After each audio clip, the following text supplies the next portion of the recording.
Marriage, an institution that transcends time and culture. But where did it all begin?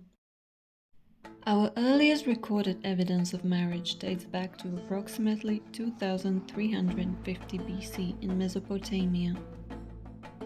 These unions were primarily civil contracts between families, focusing on the consolidation of resources and social alliances rather than religious sacraments or romantic love. In fact, throughout much of history, marriage was predominantly viewed as an economic and social contract, with romantic love often existing outside its bounds.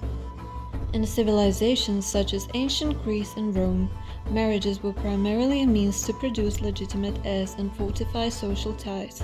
Romantic love was often pursued outside marriage, sometimes in the form of extramarital affairs or relationships with courtesans. In medieval Europe, marriages among the nobility were strategic, aiming to consolidate power and wealth.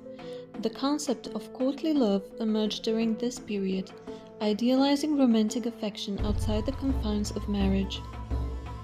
Religion has had a profound and complex influence on the concept of marriage throughout history, but it wasn't always the defining factor. Marriages in early human societies were more about community recognition and agreements between families. Spiritual or divine figures weren't necessarily invoked. As organized religions developed, like in Mesopotamia, Egypt, and Greece, marriages started incorporating spiritual or divine elements. However, these were often tied to fertility and social order rather than being sacred unions by default. Judaism is one of the earliest religions to formalize marriage as a religious covenant with outlined rights and responsibilities, a divine command to be fruitful and multiply.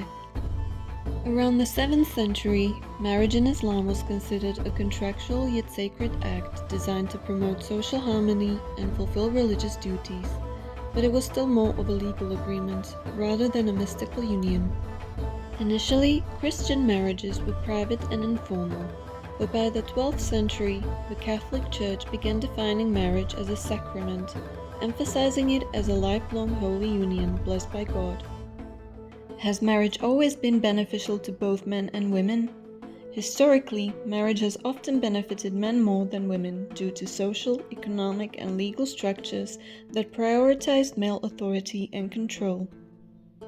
For centuries, women were legally excluded from owning property or controlling wealth. Upon marriage, a woman's property typically became her husband's. Women's opportunities for education, careers, and independence were restricted.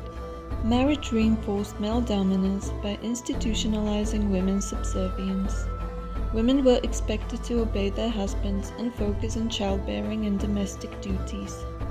And while society pressured women to marry for security, men gained social status and practical benefits, like household labor, easy access to female body, and heirs.